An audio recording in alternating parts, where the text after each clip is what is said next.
This episode of the Creep Street Podcast is brought to you by Martini Coffee Roasters. You know, people always look at me weird when I say I start off every morning with a big old martini. But then I set them straight, and I tell them I'm talking about Martini Coffee Roasters coffee. A delicious coffee made by the Martini family. They roast their coffee using a traditional method of sight and sound to roast those little babies to perfection. And they also sell green coffee beans for those home roasters out there. And right now, fans of the Creep Street Podcast can get 20% off their entire order by using the code CREEPSTREET at martinicoffee.com. Once again, for 20% off your order, use the code CREEPSTREET at martinicoffee.com. Martini Coffee Roasters, the perfect coffee to keep you creeps caffeinated. You've taken a wrong turn down Creep Street.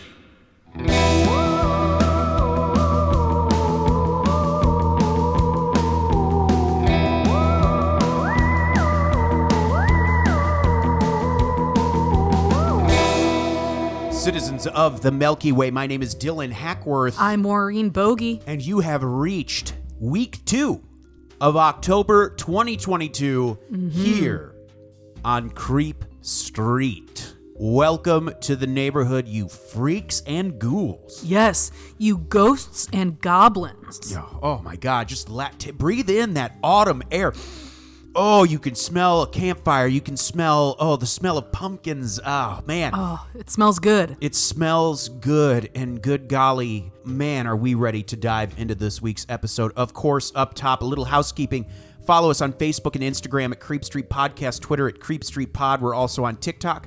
On our Facebook, we have a little forum where daily we like to interact with our listeners. Folks they post stories, funny memes, just say hi. And we always like to, a few days before an episode, we let them know. We always post about what it's going to be. That's right. So if you like to get in a little bit on the action, just head on over to Citizens of the Milky Way, a Creep Street fan page on Facebook. Anyone is welcome to join. It's free. Just click the Let Me In button and one of us will let you in. And then, of course, if once a week is not enough, and let's face it, you freaks and ghouls, you ghosts and goblins. It's not. It's just not enough, especially this time of year. Well, you head on over to patreon.com/Creep Street Podcast for all sorts of goodies. And being October, we've got some really fun stuff planned. Of course, the new Halloween Ends comes out this Friday. That's right. We will very excited about that. Very excited. We are going to be seeing that, and we will do a spoiler cast. We'll get that up this weekend. If that's something you're interested in, of course, head on over to patreon.com/Creep Street Podcast for all sorts of goodies. Now, last week we gave him a freaky one. It was weird, and we have received some great feedback on this episode, and we're so happy that you all enjoyed it. Yes, and it did great numbers. Great numbers. Oh, yeah. Ooh, love seeing them. Love seeing those downloads and listens clock upwards and upwards. And, oh boy. And stick around till the end of the show because we have a couple of cool things real quick. We have a new Patreon subscriber. Yes. Can't wait to give a shout out. And we will be debuting a brand new song. I think it releases on Spotify, Apple, and everywhere you listen to music. I think it comes out on Friday, the same day this episode comes out. A new comedic, but spooky song called Booty Vampire. It was produced by our own loathsome Johnny Love. That's right. Features Second City talent on it. It's a really fun, goofy song. We're going to be, instead of our usual outro music, we'll be playing you out to that. I believe it's Andy Bolduck is actually singing, and it's fun. It's a lot of fun. It's a blast. And so stick around to the end to listen to that. But Maureen, I think I've dragged this on long enough. Okay. You have prepared something for us that we have been talking about for a long time. We almost did it last October. And it's something that's kind of, we've always been scared to cover it because it's freaky. Yeah, it is. Maureen, what are we talking about today? Today, we will be talking about the possession of Anna Ecklund.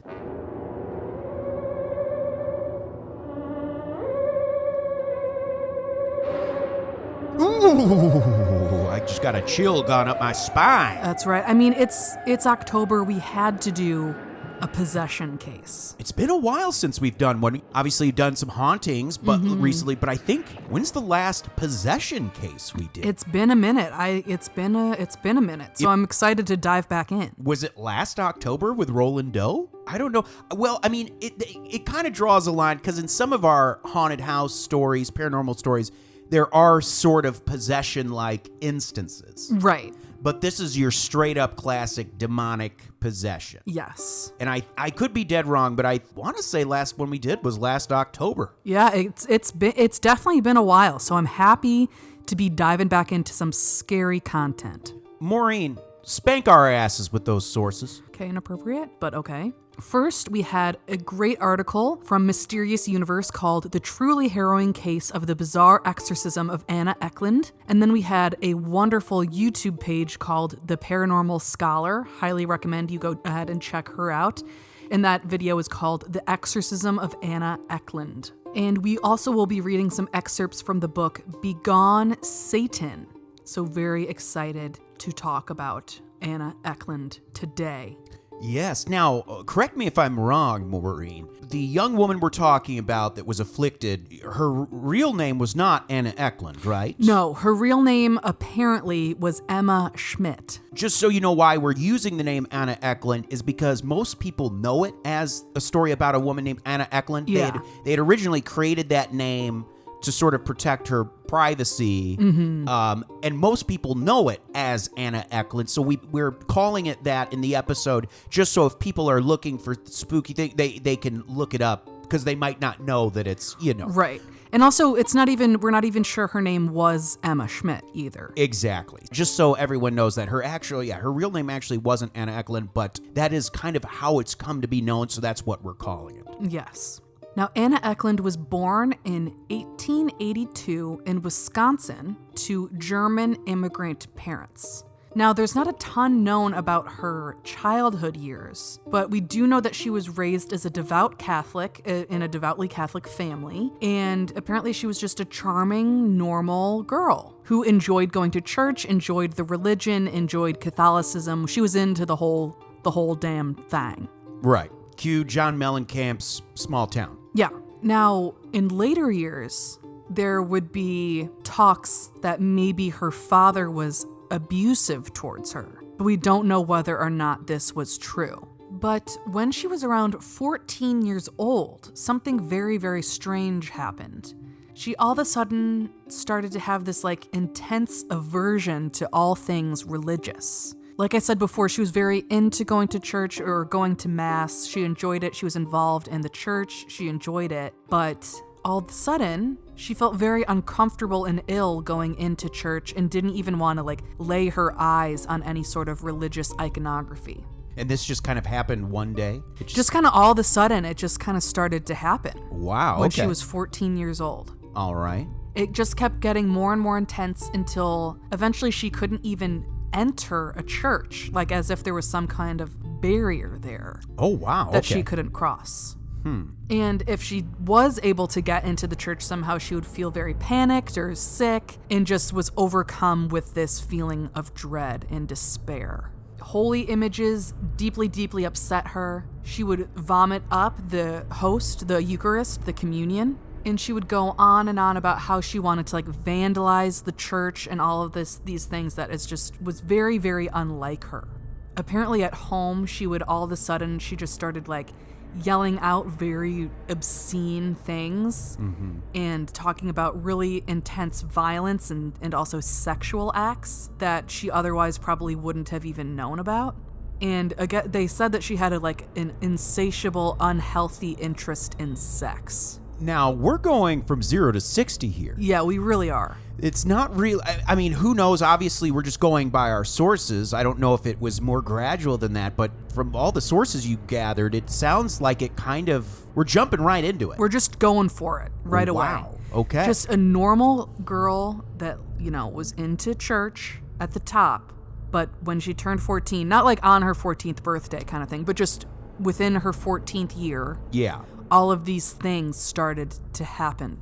She also would have intense mood swings and all of a sudden these violent outbursts when she would break things and yell at people and just be in this fit of rage. And sometimes she would like go into a trance almost, like when she was doing these things, and after the fact she wouldn't even remember what she was talking about or what she had done or what she had said.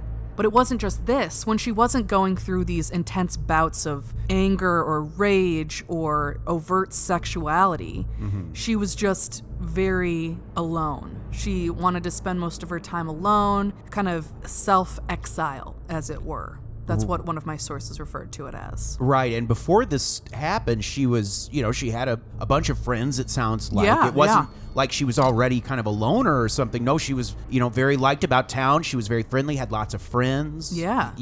So this was very weird and upset her parents. They brought her in to multiple doctors, but she was, she got a clear, clean bill of health, saying that she was mentally and physically fit. But clearly she wasn't. Right. But according to the doctors, they couldn't find anything wrong with her. Right, and this would have been about what year now? Because she was born in, 1882? Yeah, so this was the early 1900s. So yeah, pretty much right at the turn of the century. Right. So obviously, medical science and psychiatry has come a long ways. Yes, exactly. And that's something to note, too. It's like, who knows if maybe there was more going on with her in terms of a physical or a mental illness. Right. But at the time, she was given the go-ahead. Okay. They told her that everything was okay. Clean bill of health. Clean bill of health. And nothing really could be explained from a medical standpoint. Okay. But it was also weird, too, because during her doctor's visits, she acted completely normal. So none of the doctors saw any of these intense outbursts or anything like that. It's strange, it's this, and this is something we encounter in these stories a lot, is it's not like someone who is possessed is 100% all the time right in scary mode. Right. It's something that sort of surfaces almost like maybe like some kind of a psychological disorder, it does, you know what I mean? Like it's something that can be triggered or surfaces or comes and goes and stays for a certain amount of time, Right, exactly. I think that's a part of the reason, or part of what makes it so complicated and so hard to really know what's going on, is because it isn't just going 100% all the time. Sometimes things seem to be pretty normal. Right. But something that was not normal, something that really could not be explained in any way, was that all of a sudden she would blurt out words or phrases in Latin, a language that she had no prior knowledge of. That is like where it's like freaky. Yeah. Because as scary as things, like all of a sudden she has these violent outbursts or saying very crude, nasty things, like as scary as that is, there could be these other explanations, psychological explanations and whatnot. Right. But like, as far as I know, I can't think of any like disorders or whatnot where you just suddenly know another language. Right. And can like speak it and understand it fluently. Like that's strange. And that's kind of what separates a lot of these possession stories we've covered. I think Roland Doe was like that maybe. There was other languages. Yeah. She would maybe have some understanding of Latin just from going to Mass. Right. So there's a little bit there that I could see her having known, but it's not like she was taking Latin in school or anything like that. So she wouldn't know it to the degree she was speaking it. Right. And in some of my sources, it said that she was also able to speak Hebrew and Polish as well. Wow. All of a sudden. Yes. All of a sudden you're a Rosetta Stone, for God's sake. Yeah. Like, this is the one part of being possessed that would be kind of chill. Right. I mean, knowing those languages would be... all of a sudden just knowing a language. That would be great. That's kind of the dream. You're right. But don't want to pay that price. No, it's not worth it, But a silver lining, if you will. Yeah. What's that app you use sometimes? Duolingo? Yeah. No, we're not sponsored by Duolingo. We'd happily be if we they're would listening. be if you're listening. But yeah, Mo uses that too. It's great. Yeah. I don't want to brag, but I'm learning Spanish, so keep that up. Hola. Definitely the preferable way to learn a language. Yeah. To demonic possession. It's, more work, but, what can you do? So, apparently, this went on for, years. Wow. Yeah. This wasn't just, going on for a couple months, and then her family was like, we should reach out to the church. This was happening off and on for years and years. Wow. Okay. It wasn't until 1908, when she was about 25 years old, that finally she received her first exorcism. Wow, so we're talking, it starts at 14, so over a decade. Yeah. Like 11 years there. Right. Wow. It must have been really, really intense and hard. Her family was referred to a priest who was originally from Bavaria, Germany, and his name was Father Reisinger. It was on June 12th, 1908, that they began the first exorcism, and at first it seemed to work out just fine, but that only lasted for about a day or two. Okay. And so I'm assuming it must have not been too eventful either. Right, the first exorcism was not very eventful, just kind of read the rites of exorcism to her, all that stuff, and it seemed to work.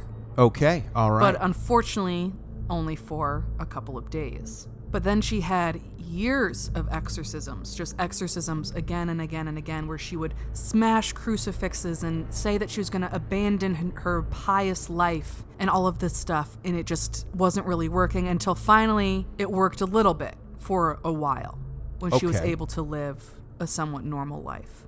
Okay, so how many exorcisms are we talking? All I was able to get was just like years of exorcisms. Dear God, okay. Then in 1928, when she was 46 years old, she reached back out to Father Reisinger in a state of just desperation.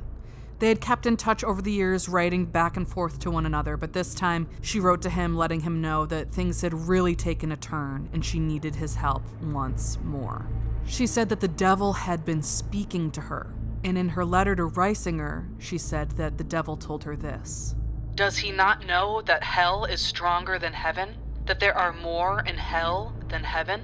And the devil also told her that he would make her life so disagreeable that she would gladly turn to a life of sin. Oh, boy. Father Reisinger knew he was going to need some help, that he wouldn't be able to do all of this just on his own, especially because things had been increasing in intensity and occurrence. Okay, so they're ramping up, they're getting worse and more frequent. Right. So he reached out to another father, Father Steiger, and asked him to help him out with the next exorcism.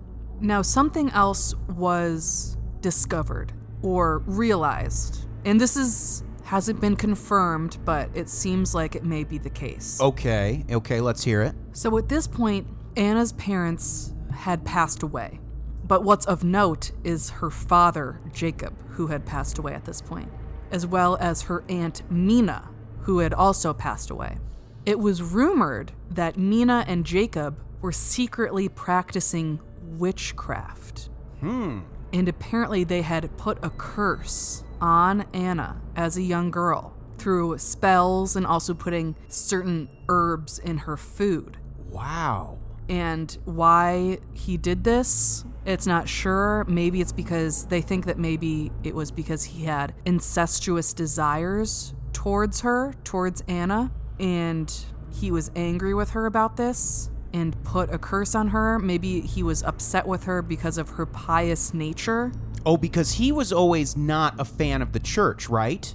I'm not sure. Because in some sources I've heard that her mother was very pious, she was very, was a very avid churchgoer. Right, and I've heard in some sources that her father was apparently not, and apparently did not like, especially the Roman Catholic Church. Right, yes, that is true. I'm remembering this now too, yes. Yeah. And so maybe it wasn't just that he didn't like it, maybe it's that he despised it. Now, how did these revelations come out? Were they during an exorcism? Yes. But I just wanted to tell you it now before we go into the exorcisms, because I think it just will color what is going on to her a little bit more as we go through. I see. Okay. So there's no way to know whether or not these things are actually true, but it's definitely possible, and it has come up in multiple sources. And apparently her Aunt Mina, who was her mother's sister, was having an affair with Anna's father, Jacob. And that maybe could also be a part of what was going on with the family as well, and why Mina and Jacob were working together. Okay, very interesting. So just keep that in mind as we talk further about what's going on. Okay. So Father Reisinger knew that Anna needed help, And he, like I said before, had gotten help from another father, Father Steiger, and they had decided to do an exorcism, but they needed a place to do the exorcism. And they decided to conduct the exorcism in a convent run by Franciscan nuns in Earling, Iowa. The place was chosen not just because it was kind of a secluded area, but also because Anna had family in the area that if necessary, they would be able to help out. And they also thought that maybe conducting the exorcism in a place far away from her home would maybe disrupt or confuse the demons. I don't really know why that would be, but you never know. And also in a convent because, it's a place of God. Absolutely. That makes sense, obviously. But right. the idea of separating her, taking her away from her home is interesting because maybe it's the idea that not only do they infest the person, they infest the area. They infest the environment she lives in, and maybe removing her from that. It's sort of like when a sports team plays away instead of at home. Right. There's no home field advantage. Exactly, right. But here's the problem. Actually getting her into the convent was a big issue. She would snarl and fight back when trying to enter, when the nuns and the priests were trying to get her to enter the convent. Apparently, it took several strong nuns and 2 priests to get her to enter the convent. She was apparently literally kicking and screaming entering the convent. And on August 17th, 1928, the exorcism began. And keep in mind, she is now an adult. She's no longer that 14-year-old girl. Right, exactly. She's what now, 46? She's in her 40s. She's in her 40s, yeah. So she is a grown woman. And now, how long, just before we dive into this part, how long was that gap from those initial first exorcisms to when she was 46 and reached out back again to that priest? I mean, it was a pretty good stretch of time. It was like 20 years. Wow, okay. That's interesting. Why would it all this after 20 years? And I think there were it wasn't like she had no symptoms the whole 20 years, but I think it was maybe manageable for a while. And then all of a sudden maybe not even all of a sudden, just gradually it became more and more intense, and she just was not able to handle it anymore on her own. Right. Fascinating. Okay. So the exorcism rite began, and she would throw these intense tantrums whenever prayers were spoken to her. And when just Latin was spoken around her, she wouldn't react. But when prayers in Latin were spoken around her, she would react. Wow. Okay. Also, she would recoil from any sort of holy water or anything that was blessed, anything like that. But the nuns and the priests, they wanted to test this out, where sometimes they would put regular water on her and then other times put holy water on her, or give her food that was blessed or food that didn't have holy water on it. Right. And she was able to detect what was real and what was not. Right. It's not like they, right in front of her face, sprinkled holy water on her food. They would, before they brought it to her. So she didn't actually see them do it. She could just tell. And if they just sprinkled regular water on it, she wouldn't recall. Yeah, very interesting. And similarly with the Latin, she would be okay if just regular Latin was spoken around her, but if it was, the prayers in Latin, it wouldn't go well. Scary. She would oftentimes curl up in the corner of the room and purr or hiss like a cat. And she also sometimes would have to be forcefully restrained or tied up to her bed. Wow. Probably I would assume, to avoid not just hurting others, but probably herself Exactly, as well. Exactly. And there was one time where apparently she was able to climb up a wall. Ooh, now that is straight out, that's what you think of when you think of a movie's version of an exorcism, or of a possession. Right. Wow, she scaled a wall. Right. And here's a quote from the book, one of our sources today, describing what had happened. He had hardly begun the formula of exorcism in the name of the Blessed Trinity, in the name of the Father, the Son, and the Holy Ghost, in the name of the crucified Savior, when a hair-raising scene occurred. With lightning speed, the possessed dislodged herself from her bed and from the hands of her guards, and her body carried through the air, landed high above the door of the room, and clawed to the wall with a tenacious grip. Almost like a spider Yes. clings to a wall, can like walk up, run up and down a wall. She was like that. But there were other times when she was also just completely comatose or completely unconscious. And during these times when she was unconscious, sometimes she would levitate, just like Regan in The Exorcist. Wow, okay. It would take several people to pull her back down to her bed. And these times when she was in a comatose state, completely unconscious, there were still these wails, growls, voices, and screams that would come out of her, even when her mouth was closed. Wow. What story did we cover where they filled their mouth with water? And Yes. Was that Roland Doe or was that another? But anyway, it might not be Roland Doe. But That was Enfield Poltergeist. Enfield Poltergeist, yes. Not strictly a possession. There's possession elements, but yeah, that's freaky. Very freaky. Yeah. Very freaky. Apparently she made sounds that, quote, had inexpressible grief and hatred that no human could reproduce. She also was vomiting tobacco leaves. She spat at people around her just constantly. She was peeing constantly, peeing 10 to 20 times in a day, and just these intense, copious amounts of pee. And she would just shit everywhere. I mean, just rough. Right. And the sources say it's more than a human should be able to even be, yes. To even be able to release. Yes. Insane. She clawed and bit anyone that came close to her, and she exhibited intense, almost superhuman strength. Now, there were times when her body seemed to increase in mass, that the iron frame of the bed would creak and groan from the intense weight. Father Steger said, as the days passed, Anna's body swells and deforms more and more. At one point, it is so disfigured that her body has become a bloated, shapeless mass, and nuns turn away from her bed, fearing she may explode. Good God. Disgusting. That's wild. And that's something we haven't really heard about before. And a lot of times it's the opposite. They grow so frail and thin. Now, they might have superhuman strength and piss and shit, but they swell. That's wild. Yeah, so gross and weird. Apparently, her eyes would bulge from her head. Her head and lips would swell up to just these intense proportions. Her head would also seem to elongate at certain times. And voices seemed to emanate from her throat rather than her mouth. Interesting. Now, during these exorcisms, because this wasn't all just in one day, they were doing multiple exorcisms over the course of many days, and it became clear that there were at least 4 powerful entities, as well as a bunch of lesser spirits possessing her. Wow. One of the most prominent was Beelzebub himself, aka the Lord of the Flies.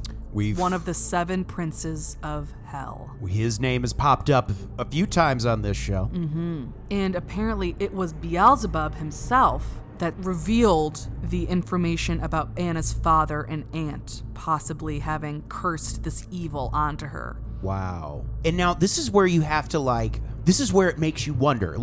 On one hand, that could be true. Let's say these demonic spirits are revealing these things about her father, that he was actually sexually abusive and physically abusive and had this affair with the aunt, or maybe he did sexually abuse her and whatnot. And I'm sure there's some that would theorize that this is some sort of a psychological disorder, and it's almost like that's how that information is coming out, rather than Anna herself saying it. This is what my father did to me. It's almost like this other thing, this other personality. Because she can't even wrap her mind around saying it out loud herself, possibly. Right, and both theories are absolutely horrifying, obviously. Yeah, absolutely. Now, Beelzebub apparently also engaged the exorcists in these intense and confusing philosophical debates, as well as mind games. Oh boy. He's an internet troll. He's a troll. Wow. Big time. And Another one of the main, distinct, powerful entities that was possessing her was Judas Iscariot himself, the same one that betrayed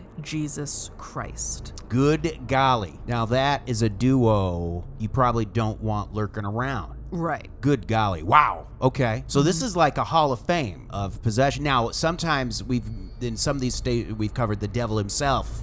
Yeah. Well, but wow, Judas, I don't know if we've covered, if he's popped up yet in any Maybe of our in stories. Annalise Michelle, I can't remember. Right, I can't remember either. Yeah, but very frightening stuff. Now, going back to Anna's father and her Aunt Mina quickly. Her father and Mina began speaking through her as well.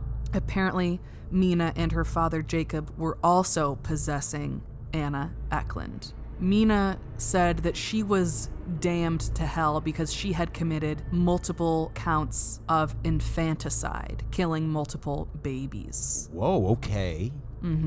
And, you know, it's interesting because you don't usually think of real people, like spirits of people, being able to possess someone. Yeah. But I don't know. I don't know. That's really interesting. Wow. So is this just the spirits lying and saying that Mina and Jacob are also there and possessing her just to cause more fear? Or are they really also possessing Anna? I don't know. And that's the other thing to consider is, you know, obviously if these truly are demonic spirits possessing her, you also, you know, demons are not known for being truth tellers. Right. You know what I mean? Like it's so, there is, I mean, maybe they are revealing things that did happen, or maybe they're just throwing you know what I mean, as a way to like throw the scent off the trail, or just free, you know what I mean, just to like Right. It's very weird. Now, the spirits that were possessing Anna were able to predict a car accident that Father Steger would get into.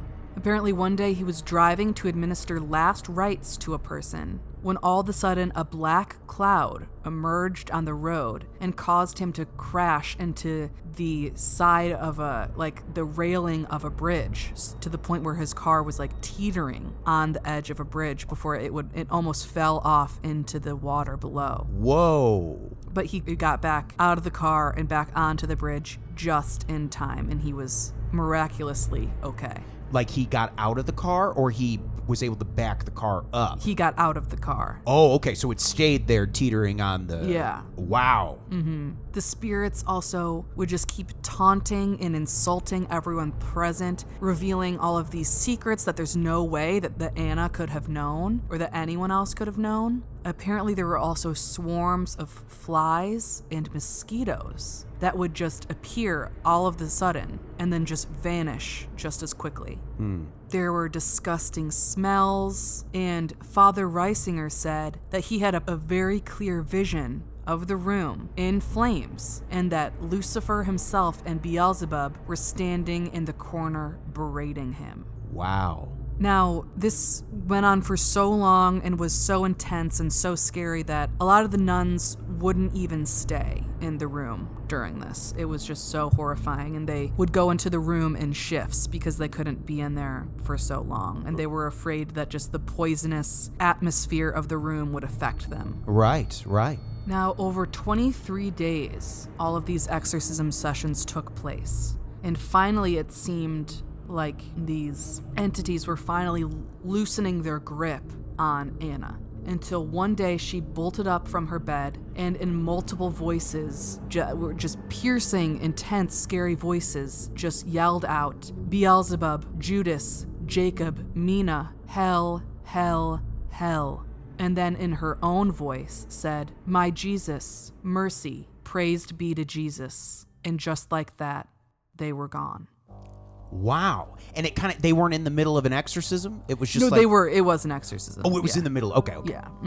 Wow. But unfortunately, this also would not last forever. This was the end of the most intense period of possession for her, but she was never fully exorcised from these demons. Most of the nuns that were there were asked to be transferred away because it was just so scary for them, and the convent itself was demolished in the 90s. Wow. Anna went on to live as normal of a life as she could, but she did still have these experiences that would happen to her on and off and on. And it's really easy to think that a lot of these aspects of the exorcism or the stories of the exorcism were exaggerated for effect. Right. But Father Steger's housekeeper, Teresa Wegerer, has this to say. I was a witness to almost the whole period of exorcism of the Erling possession case, and I can truthfully say that the facts mentioned in Begone Satan are correct. Some of the scenes were even more frightful than described in the booklet. There is not the slightest doubt in my mind that the devils were present, and I will never forget the horrible scenes, vile, filthy, and dirty, as long as I live. Sounds like an unpleasant experience. Yeah. Wow. Maureen, thank you for doing that research. Of course. I mean, it's a scary story, and it's sad that it didn't really come to a happier ending. Right. But at least things were better than they were. Absolutely. Wow. What an awful, terrifying tale. Yeah, truly. Thank you for doing that research, Of Maureen. course. Well, I've got a list of names I wouldn't mind crawling up our walls. Okay, come on. Folks, the names of our top-tier Patreon subscribers, and we have a newcomer. Of course, the Dream James Watkins, the Finnish Face Via Alungfus, the Madman Marcus Hall, the Vivacious Vicky McHugh, the Tenacious Teresa Hackworth, the Heartbreak Kid Chris Hackworth, the Oh-So-Suave Sean Richardson, the British Bone Breaker Bex Martin, the Notorious Nicholas Barker, the Terrifying Taylor Lashmet, the Count of Cool Cameron Corliss, the Archduke of Attitude Adam Archer, the Sinister Sam Kiker, the Nightmare of New Zealand Noeline Vivilli, the Loathsome Johnny Love, the Carnivorous Kevin Bogey, the Killer Stud Carl Staub, the Firestarter Heather Carter, the Conqueror Christopher Damian Damaris, the Awfully Awesome Annie, the Murderous Maggie Leach, the Sir of Sexy Sam Hackworth, the Evil Elizabeth Riley, Lauren Hellfire Hernandez Lopez, the Maniacal Laura Maynard, the Vicious Karen Van Buren, the Arch Nemesis Aaron Bird, the Sadistic Sergio Castillo, the Rapscallion Ryan Crum, the Beast Benjamin Huang, the Devilish Chris Doucette, the Psycho Sam, the Electric Emily Zhang, the Ghoulish Gert Hankum, the Renegade Corey Ramos, and the newcomer, the Crazed Carlos. Whoa, Carlos, you are so welcome. Thank you so much for being a Patreon subscriber. We are so happy to have you. And thank you for being a member of the Creep Street Homeowners Association. You're the best. Thank you. Absolutely, you sure are. And Carlos, we're happy to have you here. And if anyone else out there wants to be like Carlos and the rest of the gang, just head on over to patreon.com/creepstreetpodcast for all sorts of goodies. Now, as I promised, we're closing out here with a little treat, not our usual outro music. That's right. Oh, folks, this is a soon-to-be, surely, a surefire smash hit. Produced by none other than our own loathsome Johnny Love, featuring Second City talent. Of course, Johnny himself, I believe Chase Lilly, who's my understudy, I think he performs on it, and Andy Bulduck, currently on the Second City main stage, is the singer. Just a great, fun Halloween jam called Booty Vampire. My name is Dylan Hackworth. I'm Maureen Bogey. Good night and goodbye, and enjoy this Halloween smash. Ooh, Halloween time, right? I met the better lady one Halloween night. She said, hey boy, you shake that thing just right. Next thing I knew, my butt cheek was sore. There were two little bite marks that weren't there before. I said to the gal, what you trying to do? She said, I'm a booty vampire. Now so are you, a booty vampire. I don't understand. To survive, follow the plan. Rule number one, watch out for the sun. Second rule, dude, blood is your food. Rule number three, shake it for me. Last rule, gang, your butthole got fangs. Booty vampire, booty vampire. Ooh, you're a booty vampire. Booty vampire, booty vampire. You're a booty vampire. Okay, I'm a booty vampire now? Yes! Dig it, shake it. I'm a little, the concept is still vague to me. Well, here, I can re-explain the rules. Wait, no, I don't need the Number one, you don't watch out for the sun. Wait, I don't watch out for the sun. Blood is your food. Okay. Rule number number 3, shake it for me. And the last rule is your butt has teeth now. That's the one that I don't. Did you bite me with your butt? No. Okay, but my butt has teeth? That's right. You got it. I don't. Booty vampire. Booty vampire. You got bit on the bird. Booty vampire. Booty vampire. Now you wanna come on. Ghosts are here now. There are ghosts? Wow. Booty ghosts. Oh, they're dancing. Your butt's haunted. Okay. You got a curse. And your curse is to shake it. This is a lot of things overlapping. I want to suck your butt. What are you sucking at? Just dance. Booty vampire. Booty vampire.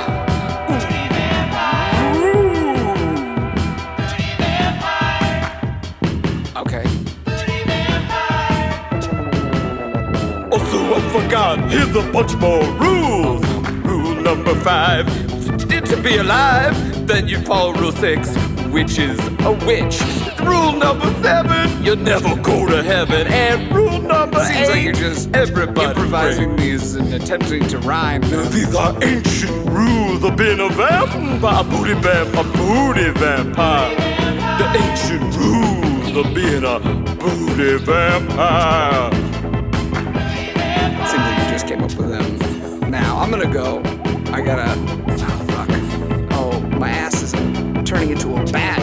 Yes! Into the sky! We fly! Oh, this is kind of cool. Flying my butt as a bat. Flying in the sky. See? I told you it'd be fun! We're flying in the sky. Our butts are bats. Here we go. Flappity flap. But yeah, this is pretty dope, actually. It's kind of a good part of being... And also, we drink blood from butts. That's how it works. Okay, so... Oh, I get it. Basically, it's just if a vampire bit butts in my butt, I'm the only one with the fangs there? You're the only one with fangs right there. The rest of us are more normal. Okay, that's kind of sucks, I guess. I don't really want to be the only one with fangs right in my butt. Yeah, that's gotta suck. Get it? Suck.